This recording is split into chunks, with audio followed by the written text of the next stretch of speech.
오늘 말씀 함께 보도록 하겠습니다. 요한복음 18장 1절부터 18절까지를 함께 보시겠습니다.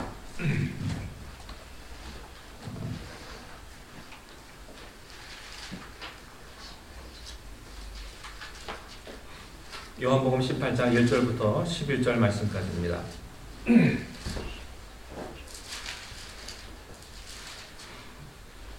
우리 한 절씩 교독하시겠습니다. 제가 먼저 읽겠습니다. 예수께서 이 말씀을 하시고 제자들과 함께 기드론 시내 건너편으로 나가시니 그곳에 동산이 있는데 제자들과 함께 들어가시니라. 그곳은 가끔 예수께서 제자들과 모이시는 곳이고 예수를 파는 유다도 그곳을 알았더라. 유다가 군대와 대제사장들과 바리새인들에게서 얻은 아랫 사람들을 데리고 등과 횃불과 무기를 가지고 그리로 오는지라. 예수께서 그 항아리를 다 하시고 나아가시되 너희가 누구를 치느냐.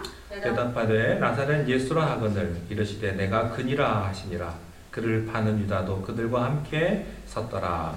예수께서 그에게 내가 그니라 하실 때 그들이 물러가서 땅에 엎드러지는지라. 이에 다시 누구를 찾느냐고 물으신데 그들이 말하되 나사렛 예수라 하거늘. 예수께서 대답하시되 너희에게 내가 그니라 하였으니 나를 찾거든 이 사람이 가는 것을 용납하라 하시니.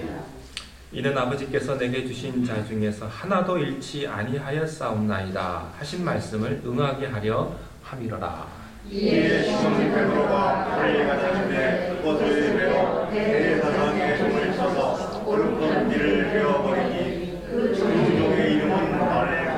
함께 읽습니다. 예수께서 베드로더러 이르시되 이르시되 칼을 칼집에 꽂으라. 아버지께서 주신 자들은 내가 마시지 아니하겠느냐 하시니라. 하시니라.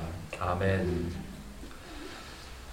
오늘부터 우리가 다음 주 부활주일까지 십자가를 중심으로 해서 십자가를 향하신 예수 그리스도, 어떻게 십자가를 향해서 예수님께서 걸어가셨는지, 그리고 다음 주일에 어떻게 십자가에 달리시고 또 부활하셨는지까지를 살펴보도록 하겠습니다.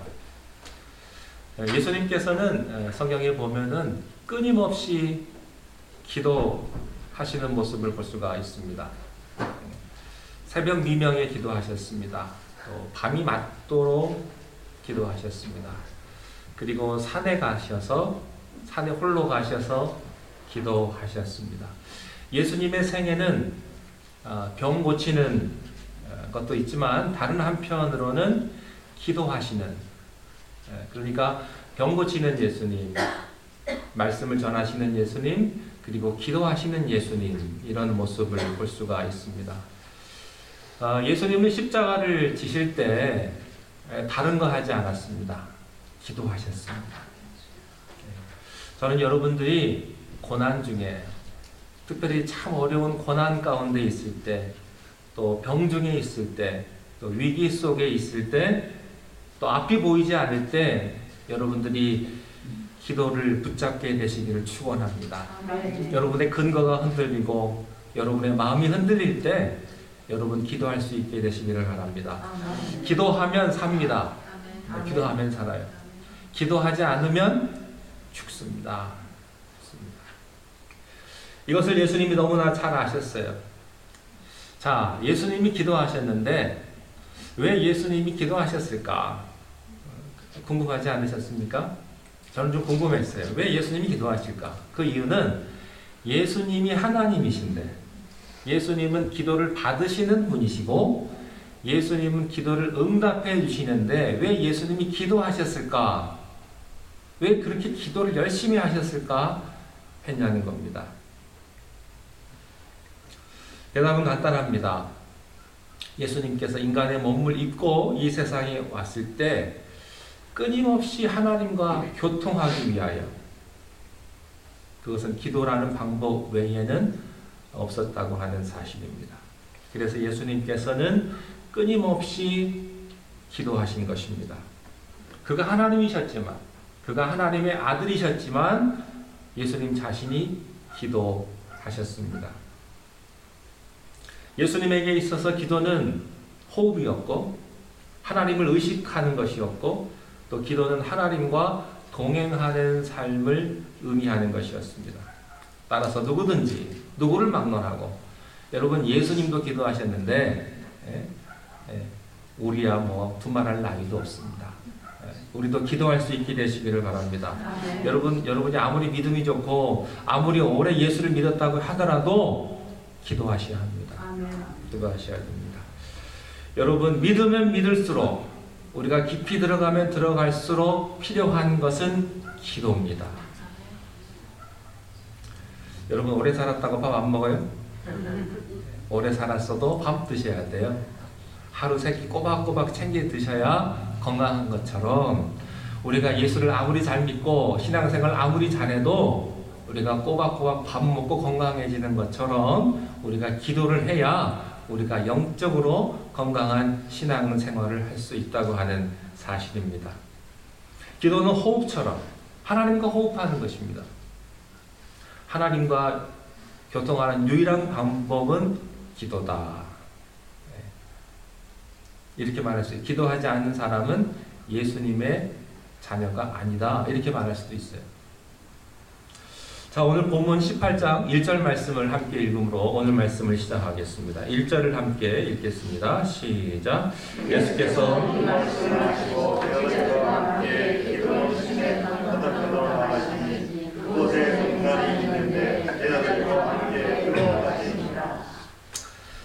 예수님께서는 십자가 지시기 전에, 오늘 본문에 없지만 그 전장으로 가보면 예수님께서는 최후의 만찬을 하셨습니다. 제자들과 함께 다락방에서 최후의 만찬을 하시면서 제자들의 발을 씻겨주시고 성만찬을 하시고 그리고 또 말씀을 전해주시면서 그렇게 마지막 성만찬을 하셨습니다. 그리고 예수님께서는 그 성만찬했던 그 자리를 떠나서 제자들과 함께 1절에 보니까 이렇게 됐어요. 예수님께서 이 말씀을 하시고 제자들과 함께 기드론 시내 건너편으로 나가셨다. 이렇게 되어 있습니다. 기드론이라는 말은 어두움이라는 뜻을 가진 단어입니다. 그곳은 시냇가의 물이 검게 보였던지 아니면 그 시냇가 주변의 나무들이 어두운 색깔이어가지고 그렇게 좀 어둡고 그늘처럼 이렇게 어둠침침하게 보였던지 간에 아무튼 거기는 어두움을 상징하는 의미를 가진 그 기드론 시냇가를 건너서 동산으로 갔다 그랬습니다. 거기가 바로 겟세마네 동산입니다. 그가 말씀을 마치고 기드론 시내를 건너서 겟세마네를 찾았는데 그 이유가 뭡니까? 기도하기 위하여. 그러니까 예수님께서는 위기가 오면 올수록 십자가라고 하는 대미션 앞에서 그는 기도를 선택했다고 하는 것입니다. 우리는요 너무나 큰 일을 앞에 놓고 고민을 많이 해요. 기도하기보다는 걱정을 많이 합니다. 여러분 걱정 많이 하는 거하고 기도 많이 한 거하고 다릅니다. 생각 많이 한 거하고 기도한 거하고는 달라요. 새벽 3시, 4시까지 잠도 못 자고 이리 뒤척 저리 뒤척 고민하고 잠 못 자고 여러분 그게 기도는 아니에요. 여러분 생각과 기도는 다른 것입니다. 저는 여러분들이 기도할 수 있게 되시기를 바랍니다. 겟세마네 동산에 대해서는 마태, 마가, 누가, 요한 이 사복음서에 다 기록이 되고 있습니다. 누가복음 22장 39절을 보면 이렇게 기록이 되어 있습니다. 예수님께서 나가사 습관을 따라 감람산에 가심에 제자들도 따라갔다. 그러니까 예수님은 습관처럼 기도하러 겟세마네 동산으로 가셨다는 거예요. 그 감람산이 바로 겟세마네 동산이 있는 곳입니다. 마가복음 16장 26절에도 이에 그들이 찬미하고 감람산으로 갔다 이렇게 했고요. 32절에는 겟세마네라는 단어를 썼습니다. 그리고 마태복음에도 겟세마네라고 하는 단어가 등장을 합니다. 특별히 예수님께서는 고난 앞에 있을 때, 위기 앞에 있을 때 기도하셨습니다. 여러분, 예수님에게도 위기가 있었고 고난이 있었어요.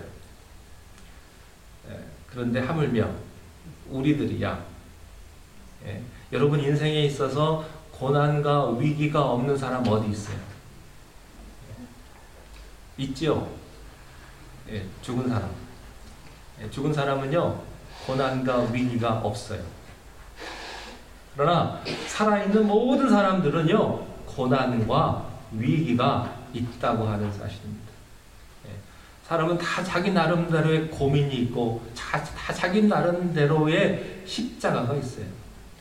저 사람은 아무것도 없을 거야. 저 사람은 돈도 많이 벌고 저 사람은 건강하고 저 사람은 외모도 잘났기 때문에 문제가 없을 거야. 천만에요. 절대 그렇지 않습니다. 모든 사람들은요 다 자기들의 고민과 갈등이 있어요. 한번 물어보세요. 고민 없나? 여러분 그러므로 왜 나만 이렇게 힘들까? 왜 나만 이렇게 어려운 상황에 있을까? 왜 나는 이렇게 못났을까? 이렇게 자기를 너무 자학하지 마세요. 자존감을 가지고 되게 보면요 자존감이 없는 사람이요 자존심이 세요. 그래서 자존심이 센 사람들이요 잘 삐집니다. 뒤끝이 많아요. 제가 좀 뒤끝이 많은데 B형 남자라 그렇다고 뭐 그런 얘기도 하는데 여러분 자존심이 센 사람은요 잘 삐지고 뒤끝도 세요. 그러지 마시고 자존감을 가지고 뭐 그럴 수도 있지. 그리고 담대하게 넘어가시기를 바래요. 나는 왜 이렇게 가난할까? 나는 부모님이 물려진 재산 하나도 없고 남들은 제가 가끔 그런 생각을 해요. 저는 지금 부모님들을 용돈을 드리고 있거든요. 부모님 돌아가셔봤자 뭐 빚이 없으면 다행이에요. 빚이 없으면 다행이에요. 그거 아세요? 한국은요, 돌아가시면 남은 재산도 상속이 되지만 빚도 상속이 돼요. 그러니까 죽기 전에 빚도 다 정리를 해야 돼요. 내가 빚 이거 안 받겠다, 이것도 해야 돼요. 안 그러면 큰일 납니다. 제가 아는 사람 가운데 돈을 제일 많이 버는 사람이요, 시간당 1,000불을 버는 사람을 알아요. 1,000불, 2,000불. 혹시 그것보다 더 많이 버시는 분 있으세요? 그렇다면 제가 잘못한 거고. 이분이요, 한 시간에 1,000불 이상을 버니까 한 달에 1,000,000 이상을 벌어요. 얼마나 돈을 많이 벌어요. 근데 그 사람도 보니까요, 돈을 막 못 쓰더라고요. 아껴 써요. 여기 돈을 너무 많이 썼기 때문에 여기 줄이고 딴 데 쓰고 그러더라고요. 뭐 미니멈 페이 받는 사람이나 시간당 1,000불 이상 받는 사람이나 돈에 대해서 규모 있게 사는 건 똑같아요. 단지 뭐가 다르냐? 쓰는 씀씀이가 다르죠. 우리는 뭐 100불, 200불 이렇게 쓰지만 그 사람은 뭐 10,000불, 10,000불 이렇게 쓰는 거하고는 다른 차이는 아무것도 없더라고요. 돈을 아무리 많이 벌고 아무리 잘나고 그런 사람들도요, 고민이 있는 거예요. 장군은 장군 나름대로의 고민이 있고요, 쫄병은 쫄병 나름대로의 고민이 있는 거예요. 왜 나는 이렇게 살아야 되느냐? 왜 나만 이러느냐? 그렇게 생각하지 마세요. 다 똑같은 위기와 고난 속에 살아가고 있다는 거예요. 근데 어떤 사람들은 그 위기와 고난 앞에서 그것을 담대하게, 당당하게, 용기 있게 넘어가는 사람이 있고, 어떤 사람은 그 어려움과 그 위기 앞에서 무리를 숙이고 이기지 못하고 자기를 자학하면서 힘들게 지옥을 사는 사람이 있다고 하는 것입니다. 여러분, 고난 앞에 섰을 때 염려하고 두려워하고 근심하고 괴로워하고 자기를 학대하지 마십시오. 기도하십시오.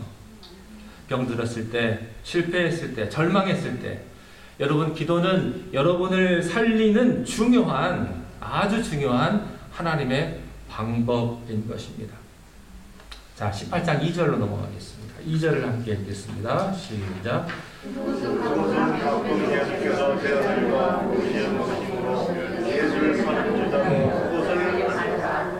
자, 여기서 우리가 알 수 있는 것은요, 예수님께서는 습관에 따라서 그 기도하시는 그 겟세마네 장소로 가셨고, 또 제자들도 잘 갔던 것이고, 예수님이 그냥 툭 하면 갔던 것이에요.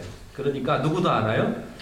가룟 유다도 예수님이 거기 가셨을 거다라고 알았다고 하는 거예요. 이렇게 되어 있습니다. 여러분 툭 하면 어디 가십니까? 혹시 카지노 가십니까? 여러분 혹시 툭 하면 쇼핑하러 가십니까? 여러분이 외롭고, 여러분이 힘들고, 여러분이 배신당했을 때 가는 데가 어디예요? 여러분 자주 가는 데가 어디예요? 그게 중요해요.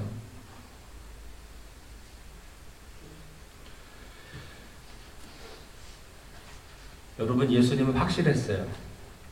그가 고난 앞에 있을 때, 위기 앞에 있을 때 가는 곳은 바로 겟세마네 동산이었다고 하는 것이죠. 그래서 가룟 유다마저도 예수님께서 어디가 계실 것이라는 것을 알았다고 하는 거예요. 알았다고 하는 거예요.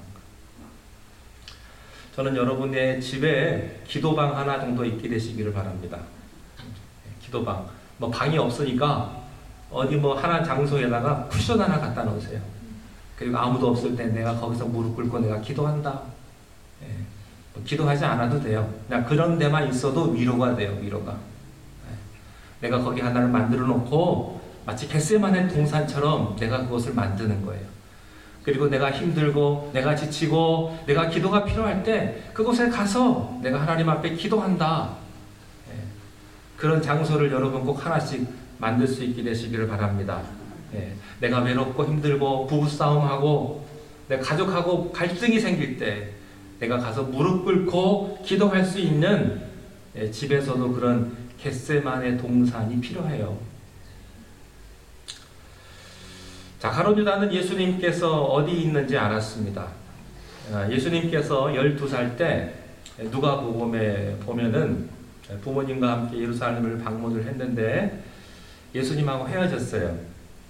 그때는 이제 6월절이었기 때문에 너무나 많은 사람들이 예루살렘을 방문하다 보니까 아이 손잡고 가다 보니까 아이를 놓친 거예요.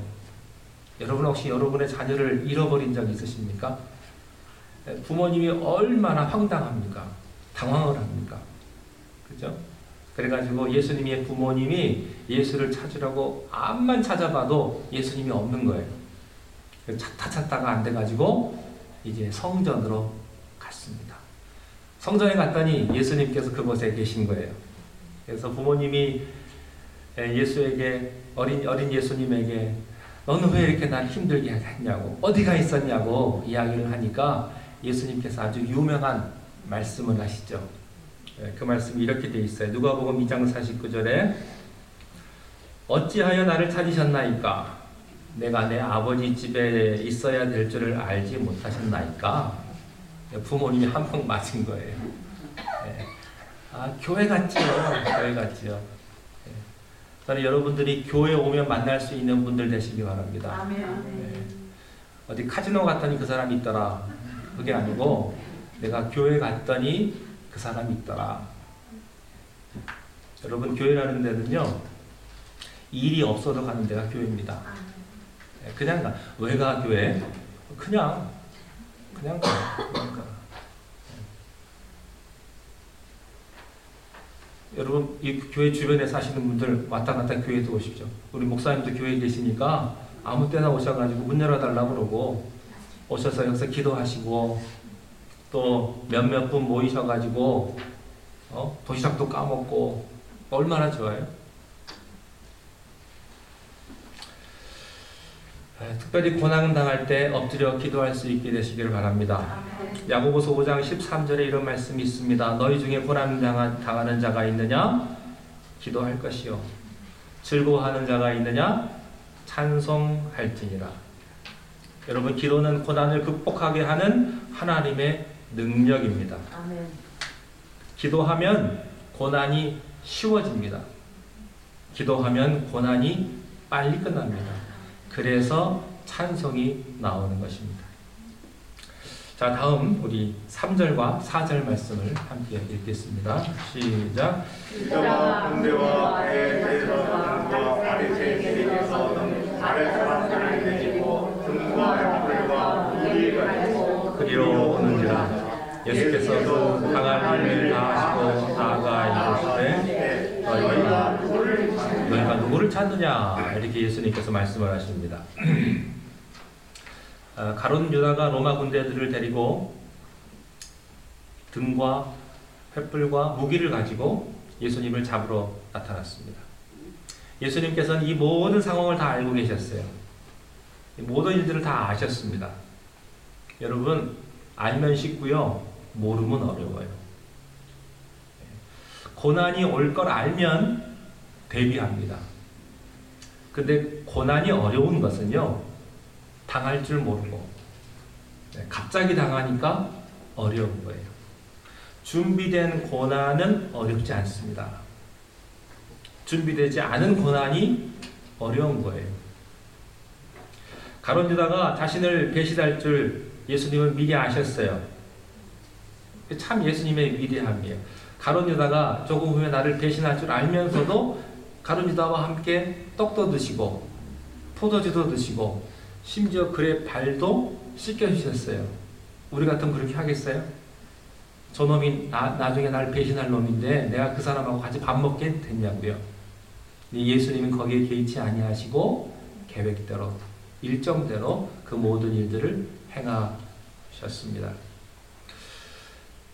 예수님께서 말씀하셨습니다. 너희가 누구를 찾느냐? 그랬더니 이 사람들이 이렇게 말을 합니다. 5절 함께 읽겠습니다. 시작.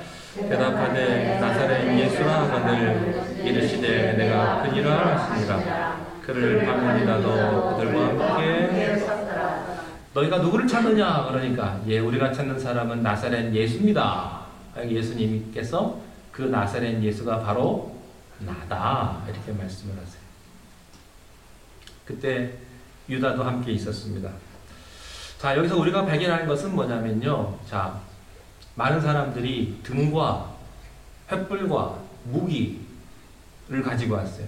이런 무기라고 한다면 몽둥이도 있을 테고 칼도 있을 테고 뭐 채찍도 있었겠죠.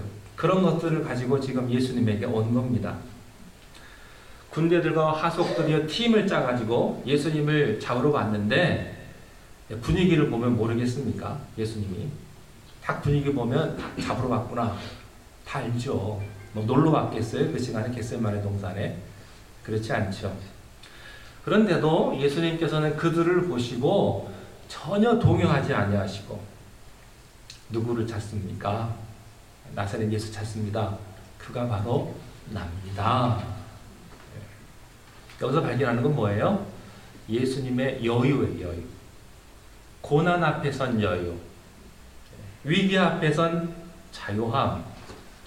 여러분, 사람이요 두려워지고 고난 속에 겁을 먹으면요 사람이 제일 먼저 없어지는 게 뭐예요? 여유가 없어져요. 충분히 생각하면 이겨낼 수 있고 충분히 시간을 가지면 뭐든지 할 수 있고 그 시간을 넘길 수 있는데 겁을 먹으면 여유가 없어지는 거예요. 그러니까 생각을 못하는 거죠. 조금만 생각을 하면 조금만 여유롭게 시간을 가지면 그런 것들을 이길 수 있는데 그래서요 두려움에 사로잡히면 패배가 시작이 되는 거예요. 사람이 무섭게 시작하면요 일을 못합니다. 세상이 겁나면 아무것도 못하는 거예요. 그러니까 그 사람이 나를 죽이는 것이 아니고 그 생각, 내가 하는 그 생각 때문에 내가 죽는 거예요. 다른 게 죽는 게 아니라 내가 그다. 그런데 사실은 잡힌 사람이 두려워하지 않고 잡으러 온 사람이 두려워했다는 말씀이 6절에 있습니다. 6절 말씀을 함께 읽겠습니다. 시작. 예수께서 그들에게 내가 갑니다 하실 때 그들이 물러가서 땅에 엎드러지리라. 자, 정반대 현상이 일어났어요. 사람들이 기겁을 한 겁니다. 그리고 그들이 뒤로 물러서서 땅이 어떻게 됐습니까? 엎드려졌습니다.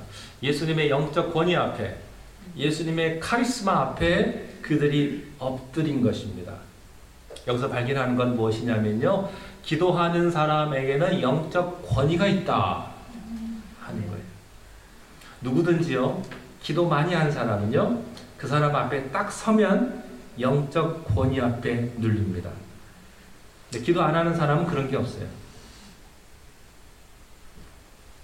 세상적 권위나 물질로 사람을 누르는 게 아니에요. 저는 여러분들에게 영적 권위가 있게 되시기를 바랍니다. 저 사람은 기도하는 사람이다. 저 사람은 하나님의 사람이다. 저 사람은 아무것도 없지만 그런 영적 권위 앞에 머리를 숙이게 되는 것입니다. 여러분, 교회에 힘이 뭐가 있겠어요? 여러분, 우리 교회가 뭐 30명, 40명 뭐 정도 모이는데 우리가 뭐가 힘이 있습니까? 세상 사람들에게. 영적 권위가 없으면 교회는 내세울 게 하나도 없는 거예요. 교회 주변에 살고 있는 우리 이웃들에게 우리 교회가 뭐 해줄 수 있겠어요? 그들을 뭐 도와줄 수 있겠어요? 뭐 그들을 뭐 해주겠어요? 그들을 위해서 기도해 줄 수 있는 것밖에는 아무것도 없는 거예요. 그러나 그게 가장 무섭고 그게 가장 큰 일이라고 하는 사실입니다. 여러분, 교회가 영적 권위를 잃어버리면 다 잃어버리는 거예요. 교회가. 예수 믿는 사람이 영적 권위를 잃어버리면 모든 것을 다 잃어버리는 것입니다. 자, 7절, 8절, 9절 함께 읽겠습니다. 시작. 이에 자신이 누구를 찾느냐고 물으신데 그들이 말하되 나사렛 예수라 하거늘 예수께서 대답하시되 너희에게 내가 그리라 하였으니 나를 찾거든 이 사람들이 한 것은 용납하라 하시니 이는 아버지께서 내게 주신 자 중에 하나도 잃지 아니하였사옵나이다 하신 말씀을 응하게 하려 함이더라. 예수님이 두 번째 또 묻습니다. 누구를 찾습니까? 이 사람들이 엎드려져 있다가 일어나서 또 이렇게 말합니다. 나사렛 예수를 찾습니다. 예수님이 납니다. 나 내가 그입니다. 그러면서 하시는 말씀, 여기 있는 제자들은 보내주십시오. 나만 잡아가면 됩니다. 그런 얘기를 하시는 거예요. 그렇게 함으로 성경 말씀을 응하게 하셨다 그랬습니다. 하나도 잃을 자를 없게 하기 위하여 예수님은 자기 제자들을 배려한 거예요. 우리들은요, 사람들은요, 내가 살기 위해서 자기 밑에 있는 사람들을 희생시키죠. 나는 먼저 살아야 되고, 나는 위기에서 먼저 빠져나가야 되고. 혹시 그런 목사가 있을까요? 교회가 위기에 있을 때 교인들은 다 위기에 놔두고 목사 혼자 도망가는 사람이 있을까요? 세상은 그래요. 세상은. 자기 살라고 자기 밑에 있는 사람들을 다 죽여요. 그 중에서 제일 약한 사람, 제일 힘없고 그런 사람을 딱 이렇게 하는 거예요. 동물의 세계죠. 그 동물들 사회에서 보면 제일 힘없고 약한 사람을, 약한 동물을 공격을 합니다. 그리고 그 무리에서 떨어뜨리는 거예요. 그래서 사람들은요, 직장 생활을 하고 사회 생활을 해도 항상 두려운 거예요. 내가 제일 약한 놈은 아닌가? 내가 여기서 밀려나는 건 아닌가? 그런 불안과 두려움으로 살아가는 것이죠. 세상 사람들의 방법이 그래요. 나는 안 됐고 네가 나 대신 감옥 가라 이거예요. 깡패들이 그런 거 아니에요? 여러분, 깡패들이요 세상하고 똑같아요. 깡패만 그래요? 직장도 그래요. 내가 살기 위해서 다른 사람을 희생시키는 거예요. 그게 세상의 방법입니다. 그러나 예수님께서는요, 제자들을 보호해 주셨어요. 제자들은 손대지 마라 그 얘기예요. 내가 나만 족하다. 나 하나만으로 만족해라 하는 것입니다. 제자들을 사랑하는 예수님의 흔적이 나타납니다. 여러분, 사랑은 겉으로 드러나는 게 중요한 게 아닙니다. 립 서비스가 중요한 것이 아닙니다. 마음으로 하는 게 중요한 거예요. 자, 10절 말씀을 함께 읽겠습니다. 10절 시작. 예수는 베드로가 칼을 가졌는데 그것을 떼어 그의 손을 쳐서 오른편 귀를 베어버리니 그 종의 이름은 예수님의 한없이 부드럽고 온유하고 또 인자하고 여유 있으신 그런 모습, 위기 앞에서 자기가 체포당하고 십자가에 못 박혀 죽을 것을 미리 아시고 예수님은 준비가 끝났습니다. 여러분, 준비가 끝난 사람은요, 도망갈 것도 없고요, 피할 것도 없어요. 그냥 가는 겁니다. 그러나 기도할 시간에 기도하지 않은 베드로, 예수님과 함께 기도했는데 제자들 데리고 와서 겟세마네 동산에서 기도했는데 제자들은 계속해서 잠을 잤습니다. 예수님은 땀이 피가 되도록 기도하셨는데 기도하다가 돌아보니까 제자들이 자고 있어요. 너희들은 나와 함께 한 시라도 깨어 기도할 수 없느냐? 깨워놓고 예수님 또 돌아오셔서 심히 통곡하며 기도하십니다. 히브리서의 기록에 보면. 또 돌이켜보면 제자들은 콜콜 자고 있어요. 예수님께서 3번 깨우십니다.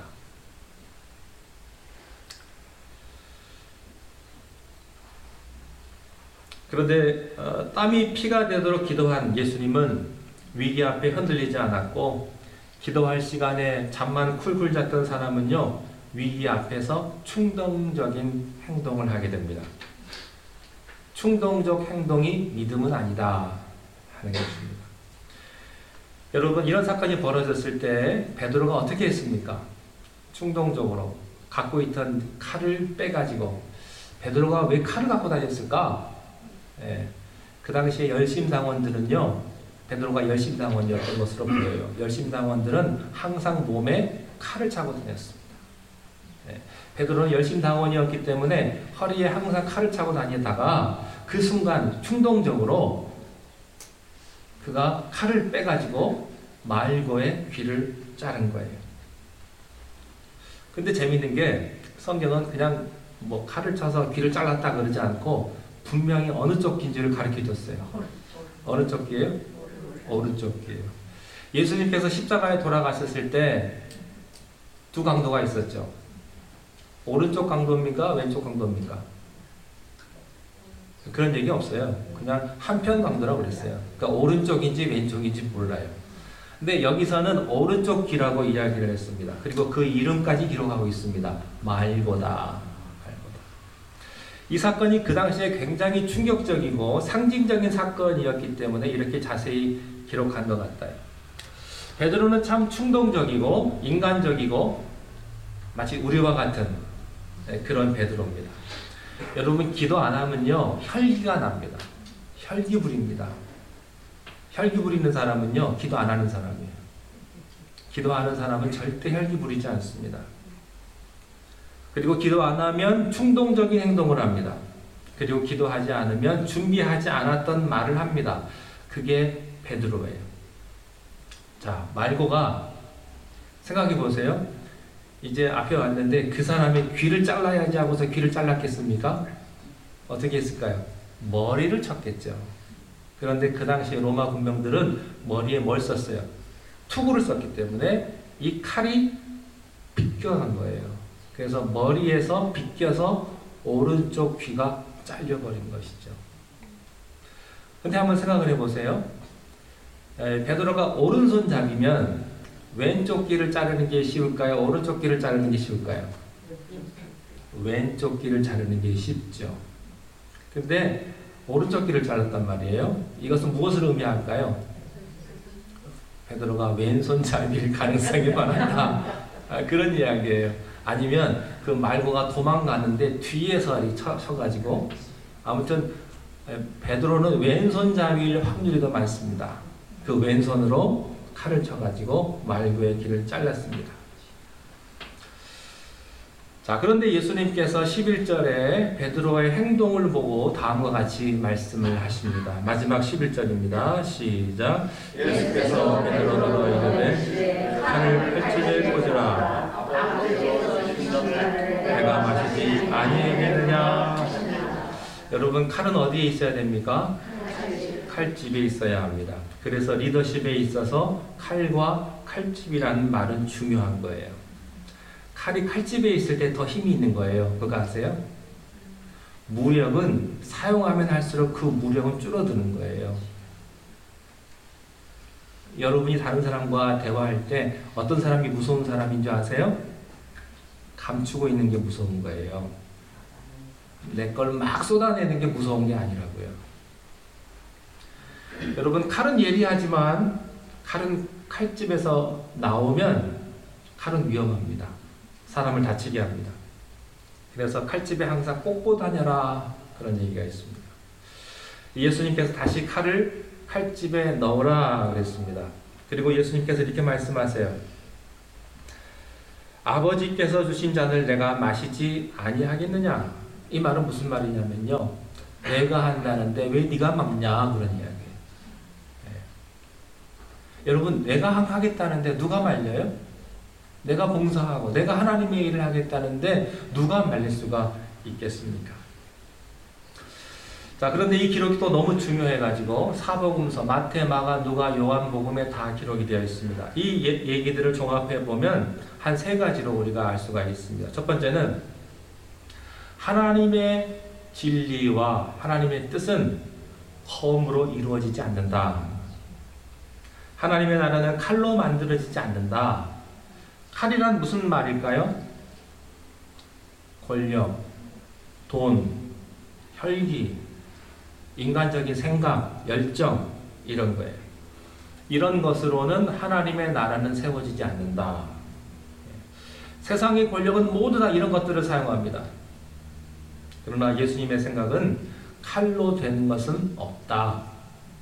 그런 겁니다. 두 번째, 칼로 하나님의 뜻을 막을 수 없다. 네가 아무리 칼을 써도 내가 하는 일은 못 막는다. 하나님의 일은 못 막는다 하는 겁니다. 그리고 세 번째, 칼로 쓰는 자는 뭘로 막한다? 칼로 막한다. 그리고 더 놀라운 사실은 예수님께서 말고의 귀를 다시 갖다 붙여주셨다고 하는 것입니다. 다시 원상 회복시켜 주셨습니다. 그러니까 폭력보다는 치유가 더 본질적이다. 미움보다는 사랑이 더 해답이다. 이런 모습을 예수님의 모습에서 발견할 수 있습니다.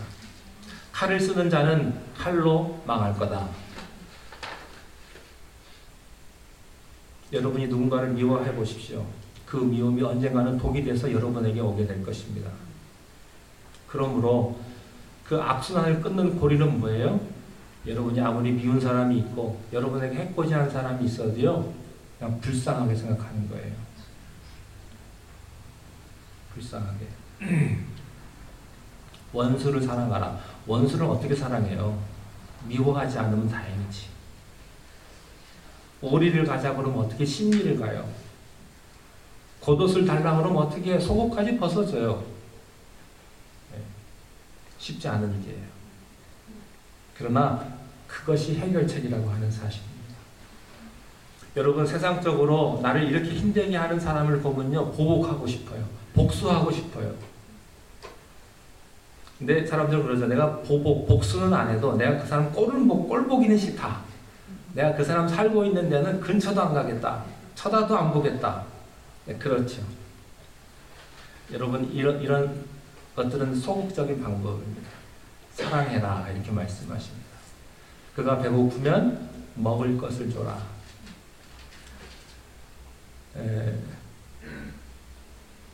여러분, 내가 힘든 사람, 내가 미워하는 사람에게 가장 좋은 복수는요, 그 사람을 받아주는 거예요. 그 사람을 사랑하는 거예요. 그 사람을 녹이는 거예요. 그 사람을 인정해주고 그 사람을 호응해주는 겁니다. 여러분, 그렇게 함으로 십자가에 놀라우신 하나님의 사랑을 우리가 조금씩 실천하는 그런 축복이 우리 모두에게 있게 되시길 바랍니다. 기도하겠습니다. 하나님, 세상의 칼로 하나님의 나라를 이룰 수 없으며 세상의 어떤 것으로도 하늘나라로 갈 수 없음을 우리가 압니다. 오직 예수 그리스도만 바라보게 하시고 주님의 사랑만을 우리가 닮아갈 수 있도록 우리를 하나님께서 붙잡아 주시고, 우리는 할 수 없지만 주님께서 함께 하시면 원수까지도 사랑할 줄로 믿습니다. 우리에게 놀라운 사랑의 축복을 허락하여 주옵소서. 예수님 이름으로 기도하옵나이다. 아멘.